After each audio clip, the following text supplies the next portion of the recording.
the Lord sitteth upon the flood. Yea, the Lord sitteth King for ever. Psalm 29:10. David shifts from describing God's voice to declaring his sovereignty. The word sitteth shows complete control.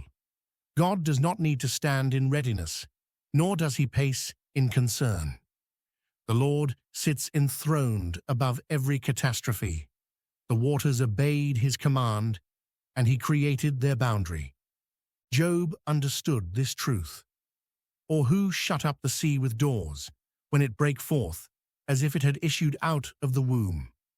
Job 38:8. God asks Job, who controls the ocean's limits, and said, Hitherto shalt thou come, but no further, and here shall thy proud waves be stayed. Job 38:11. The answer remains obvious. Only God. Yea, the Lord sitteth King forever.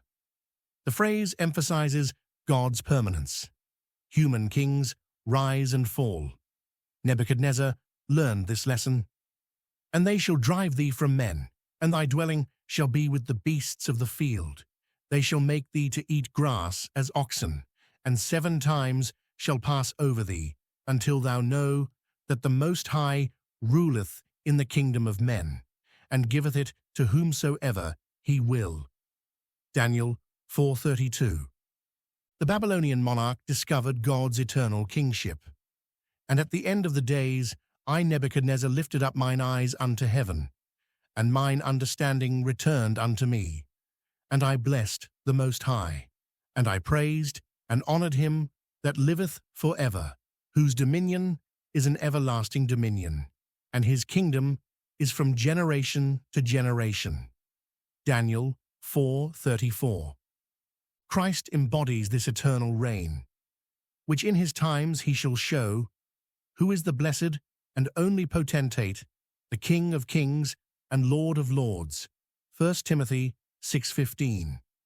Jesus sits at God the Father's right hand, who being the brightness of his glory and the express image of his person, and upholding all things by the word of his power, when he had by himself purged our sins, sat down on the right hand of the Majesty on high. Hebrews 1:3. The Lord will give strength unto his people. The Lord will bless his people with peace. Psalm 29:11. After displaying God's terrifying power, David offers comfort. The same God who commands storms also strengthens his people. The verb will give expresses certainty, not possibility. Moses promised this strength to Israel. The eternal God is thy refuge, and underneath are the everlasting arms, and he shall thrust out the enemy from before thee, and shall say, Destroy them. Deuteronomy 33:27. God's power protects his chosen ones. Isaiah paralleled this promise. He giveth power to the faint, and to them that have no might he increaseth strength. Isaiah 40:29. Then he adds, But they that wait upon the Lord shall renew their strength. They shall mount up with wings as eagles. They shall run and not be weary, and they shall walk and not faint. Isaiah 40:31. Paul felt this strength, and he said unto me, My grace is sufficient for thee, for my strength is made perfect in weakness. Most gladly, therefore, will I rather glory in my infirmities, that the power of Christ may rest upon me. 2 Corinthians 12:9.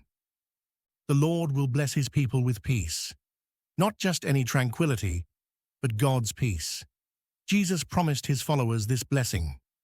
Peace I leave with you, my peace I give unto you. Not as the world giveth, give I unto you. Let not your heart be troubled, neither let it be afraid. John 14:27.